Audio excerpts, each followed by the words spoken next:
სიმართლე გითხრათ, ერთი ვიდეო ბლოგი ახლა იტვირთება, რომელიც გარკვეულწილად ეხება მადუროს და ვენესუელაში მიმდინარე პროცესებს და ასე შემდეგ და აი აპლოუდი მივეცი ახლა და საღამოს 6 საათზე უნდა აიტვირთოს თუ არ წავშალე, გულახდილად გეტყვით, რომელიც ძალიან საინტერესო მეჩვენა იმ მომენტისთვის ყოველ შემთხვევაში როცა წერდი დაახლოებით 9 საათის წინ და დაახლოებით 9 საათი 40 წუთი უნდა ატვირთვას და 6 საათზე დავაყენე რომ 6 საათზე აიტვირთოს და 6 საათზე ნახოთ 6 საათიდან ნახოთ თქვენ ეს ვიდეო ბლოგი, მაგრამ გადაწყვეტილება მივიღე იმის თაობაზე რომ მორიგი ვიდეო ბლოგი ჩავწერო და ერთგვარად მიუკავშირო ეს ყველაფერი გაგვირდება და ბიზინა ივანიშვილს შეერთებული შტატების პრეზიდენტი დონალდ ტრამპი სოციალურ ქსელში წერს რომ ვენესუელას ლიდერი ნიკოლას მადურო და მისი ცოლი დააკავეს ძალიან ყურადღებით მინდა მომისმინოთ დააკავეს მადურო და ქვეყნიდან გაიყვანეს ნიშნავს იმას რომ მაღალი ალბათობით ის ან უკვე გადაიყვანეს ან გადაიყვანენ შეერთებულ შტატებში ტრამპის თქმით ეს ოპერაცია შეერთებული შტატების სამართალდამცავ ორგანოებთან ერთად თანამშრომლობით ჩატარდა ამერიკის შეერთებულმა შტატებმა წარმატებით განახორციელა ფართო მასშტაბიანი დარტყმა ვენესუელისა და მისი ლიდერის პრეზიდენტ ნიკოლას მადუროს წინააღმდეგ, რომელიც თავის მეუღლესთან ერთად დაკავებულია და ქვეყნიდან თვითმფრინავით არის გაყვანილი. ეს ოპერაცია შეერთებული შტატების სამართალდამცავ ორგანოებთან თანამშრომლობით ჩატარდა, დეტალები მოგვიანებით გახდება ცნობილიო, წერს ტრამპი. დღეს დილის 11 საათზე მარ-ალაგოში გაიმართება პრესკონფერენცია, გმადლობთ ამ საკითხისადმი ყურადღებისათვის, წერს ტრამპი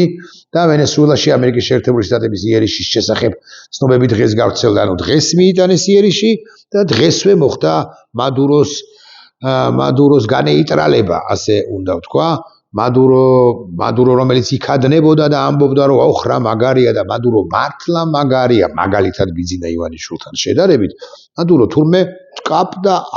აწკაპნეს, ესე უნდა ვთქვა. აიყვანეს და ამერიკის შეერთებულ შტატებში მას გადაიყვანენ და ამერიკის შეერთებულ შტატებში გაასამართლებენ მაღალი ალბათობით, სწორედაც რომ ასე მოხდება. ხა რატომ არის ეს ყველაფერი საქართველოსთან დაკავშირებული? თუ ვინმეს გონია, რომ ბიზინა ივანიშვილი უფრო დაცულია.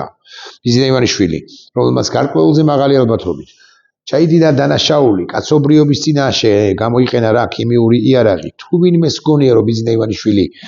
უფრო მეტად დაცულია ამას თუ მან შიჭორბილაში ერთად ცალ-ცალკე ამას შეკვეთილში თბილისში სადაც აქვს ეს რაღაცა ეგრეთ წოდებული ბუნკერები თუ გნებავთ ასე ვიტყვი სამალავები თუ გნებავთ ასე ვიტყვი და ასე შემდეგ ვიდრე იყო მადურო ხო ის მწარეთ ცდება როდესაც ვამბობთ რომ არანაირი ბიორის ფირითი არ აფრინდება და არ დაბომბავს საქართველოს ბიზინა ივანიშვილის რომელიმე რეზიდენციას მეთქი ამას როცა ვამბობ მეც და სხვაებიც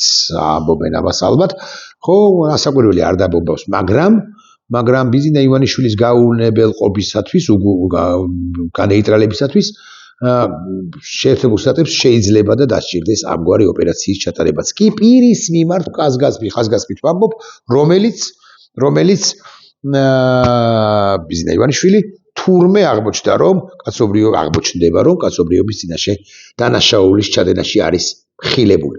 აი ეს არის ჩემი მოკლე ვიდეო იმ ვიდეო ბლოგს ახლა რომელიც იტვირთება მე იმას დავტოვებ იმ ვიდეო ბლოგში მიმოვიხილავ ვისთან ლაპარაკობს სავარაუდოდ ბიზინა ივანიშვილი მოცემულ ეტაპზე 6 საათზე აგიგითხარით რომ გამოქვეყნდება და ამას კი ახლავე ავტვირთავ და ნახავთ თქვენ და უაღრესად საინტერესოდ ვითარდება მოკლედ პროცესები დავაკვირდეთ დღესაც მე მგონი და უკვე ხვალზეგაც და ასე შემდეგ მოხდება ბევრი საინტერესო ამბავი ეგრა მაგის პასუხია ვიდრე ივანიშვილამდე ამგვარ ბედს ხომ არ გაიზიარებს ირანის სულიერი ლიდერი მხოლოდ და მხოლოდ კითხვა ამ 5-წუთიანი ვიდეო ბლოგის დასასრულ ტრამპი ატრამპდა მეთქი ასე ვიტყვი ნახვამდის